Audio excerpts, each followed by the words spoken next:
Hey guys, I just wanted to show y'all this wind solar hybrid charge controller I got in the mail today, and I was pretty excited to hook it up. So I got out of bed after I heard the UPS guy here, and I hooked it up in a hurry. I knew it was going to be a windy day, and as you can see, it works. There's no wind right now, but I do love this.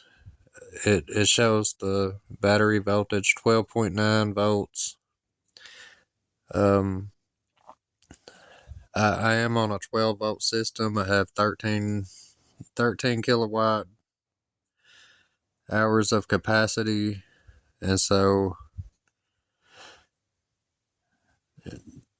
it's a little bit. Uh, it should be over 13.6. So it'll last all night, and I think this was about $116, and I just want to read a couple of things. If you can see, it's 12 or 24 volts, and the wind power is 600 watts, which my turbine is 500 watts, so that's perfect. I like to have a little bit of leeway there. And the solar is 400 watts, which if you have 400 watts of solar hooked up, then you're probably only going to get about like 300 watts, 325 anyway, so you don't really have to worry much about that anyway. And so what I really, really wanted to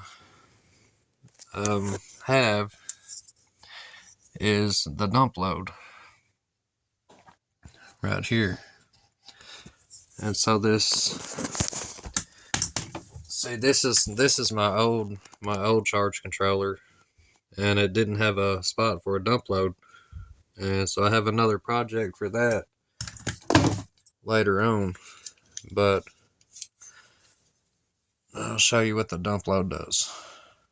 Alright, so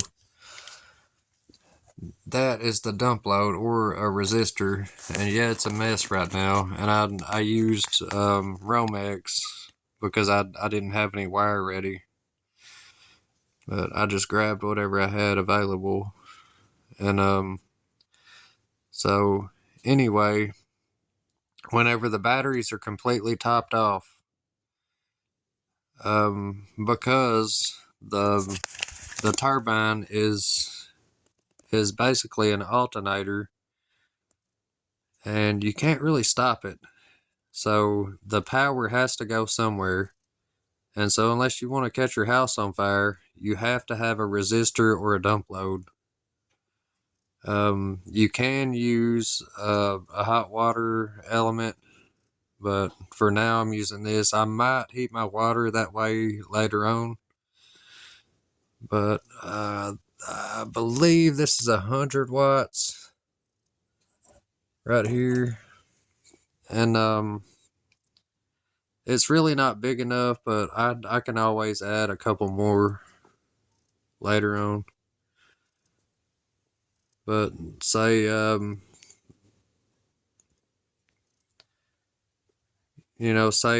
say the batteries are already at full capacity, and there's a storm or something, and it won't stop, and so the power has to go somewhere. Well, it goes to here, and it just kind of converts it to heat, and it dissipates. And also, the cords I have hooked up to the turbine are actually outside extension cords, because the cords themselves are very, very expensive. But if you look at the ratings and stuff, then you can put these three cords together and save a lot of money.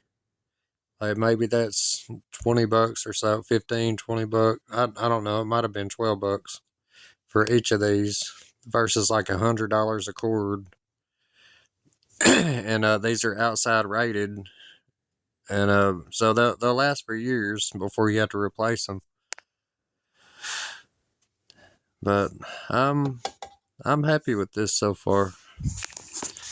Um, I will. I do have 4 panels coming in the mail as well, and I already had a charge controller for that, but just because this is rated for 400 watts, I think I'm going to hook it up to this just to see how it does, because I do like it that it has a screen. I'm used to these MPPT, but it'd be nice having a little screen to see what it's doing. And I don't know, maybe it'll collect a little more power. And then I've never used these um, like direct hookup where you can hook the lights up, but this is interesting. It has like 2 spots. See, you hook the positive up here, and then like two negatives, so you could hook 2 lights up. And I've never really done much research about that. So if y'all understand that, let me know in the comments, because I am interested in using these hookups. But anyway, that's all. I think that's all I got for y'all tonight.